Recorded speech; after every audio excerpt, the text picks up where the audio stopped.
ገና ልጅ እያለች እንደዚያ ነገር ስለተሰራባት 5 ዓመት እንደዚህ አጸያፊ ስራ ሰርቶ ህፃን ልጅ ደፍሮ ይኸውልሽ፣ ህፃን ልጅ ደፍሮ በ50 ብር ነው የሚቀጣው። እንደዚህ አይነት ፋውል የሚሰራን ሰው በ50 ብር ነው የሚቀጣው። ላሳይሽ። ለዛ ቁርአን የወር አበባ ያላየችን ህፃን ማግባት ከማግባትም አልፎ መፍታት እንደሚችል ይናገራል። ገና አደፍን ያላዩት የሚለው ህፃናት እንደሆኑ በተፍሲሮቻቸው ላይ እንመለከታለን። ኢዳ የምትቆጥሩት ከነካቿቸው ነው ማለት የግብረ ስጋ ግንኙነት ካደረጋችሁ ነው ይላል። በዘዳግም ምዕራፍ 22 ቁጥር 28 ላይ ያለችው ያልታጨች የሚለው ያልደረሰች ማለት ነው በማለት ያልደረሰች እያለ እችን እህት ሲዋሻት እንመለከታለን። አሁን ድምጽ ይሰማሻል? ሄቨን እንደውም ማለት ሄቨን ነው ሄለን ነው ስሟ።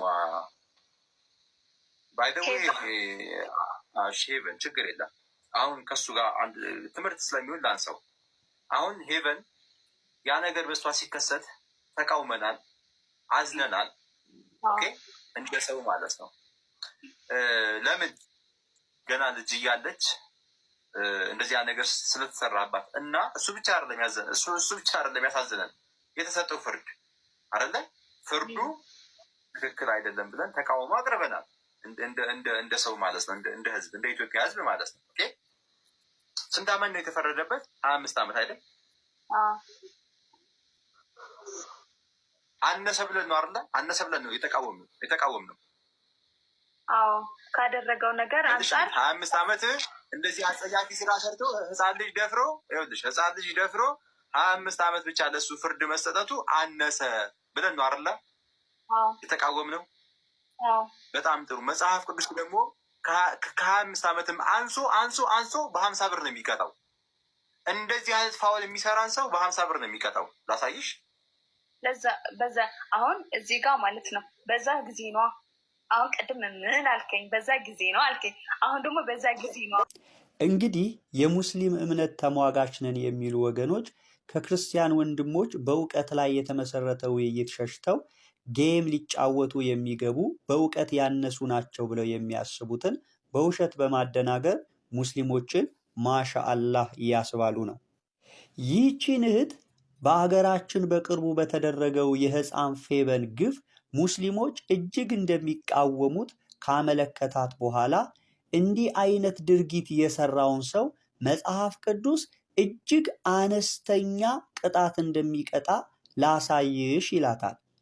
የራሷ አሮ የሰው ታማስላለች አሉ። ቁርአን የወር አበባ ያላየችን ህፃን ማግባት ከማግባትም አልፎ መፍታት እንደሚችል ይናገራል። ሱራ 65 የፍቺ ምዕራፍ ማለት ነው ቁጥር 1 ላይ እንዲህ ይላል፣ አንተ ነብይ ሆይ ሴቶችን መፍታት ባሰባችሁ ጊዜ ለኢዳቸው ፍቷቸው፣ ኢዳቸውንም ቁጠሩ። ቁጥር 4 ላይ እነዚያ ከሴቶቻችሁ ከአደፍ ያቋረጡትን በኢዳቸው ብትጠራጠሩ ኢዳቸው 3 ወር ነው። እነዚያም ገና አደፍን ያላዩት ኢዳቸው እንዲሁ ነው ይላል። ገና አደፍን ያላዩት የሚለው ህፃናት እንደሆኑ በተፍሲሮቻቸው ላይ እንመለከታለን።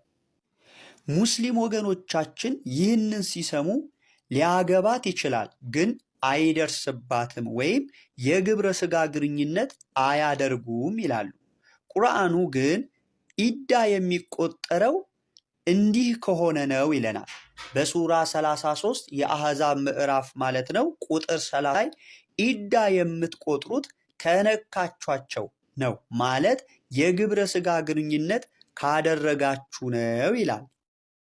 እንግዲህ ቁርአን የወር አበባ ያላየችን ህፃን ማግባት እንዲሁም ደግሞ የግብረ ስጋ ግንኙነት ካደረጉ በኋላ መፍታት እንደሚችል ይናገራል ወይም ያስተምራል። ይህንን የሚያምኑ ሙስሊሞች ናቸው እንግዲህ በመጽሐፍ ቅዱስ ህፃንን የደፈረ እጅግ ጥቂት ቅጣት ነው የሚቀጣው በማለት መጽሐፍ ቅዱሱ የማያውቁ ወንድም እህቶችን በመዋሸት በማደናገር ሙስሊሞችን ማሻአላህ ያስብላሉ። መጽሐፍ ቅዱስ ላይ ይሄ ወንድም የዋሻቸውን ውሸቶች ልናገርና ይህንን ቪዲዮ ልጨርስ። በዘዳግም ምዕራፍ 22 ቁጥር 28 ላይ ያለችው ያልታጨች የሚለው ያልደረሰች ማለት ነው በማለት ያልደረሰች እያለ እችን እህት ሲዋሻት እንመለከታለን። ሲቀጥል ደግሞ 50 የብር ስቅል የሚለውን 50 ብር በማለት በጣም የወረደ እንደሆነና እጅግ ክፉ ፍርድ እንደሆነ ሊያሳያት ይሞክራል። በነገራችን ላይ ለዚች ልጃገረድ የተፈረደው ፍርድ ለእርሷ የወደፊት ሕይወት እጅግ አስፈላጊ ነው። ያ ሰው እንዲያገባትና በዘመኑ እንዳይፈታት ባይፈረድ ልጃገረድነት የሌላት ሴት በማህበረሰቡ ውስጥ እጅግ አስቸጋሪ ሕይወት ነበራትና። ለሙስሊሞች አንድ ነገር እናስታውሳቸውና እንጨርስ። ለዓለም ምሳሌ ነው የምትሉት ነቢዩ ሙሐመድ በ6 ዓመት ሕፃን የሆነችውን አይሻን እንዳገባና በ9 ዓመቷ ደግሞ እንደተገናኛት ወይ ደግሞ የግብረ ሥጋ ግንኙነት እንዳደረገ ሐዲሶቻችሁ ይናገራሉ፣ እናንተም ታምናላችሁ። እንግዲህ ይህንን ይዛችሁ ነው መጽሐፍ ቅዱስ ላይ የሌለ ነገር እየጠቀሳችሁ የምትዋሹት።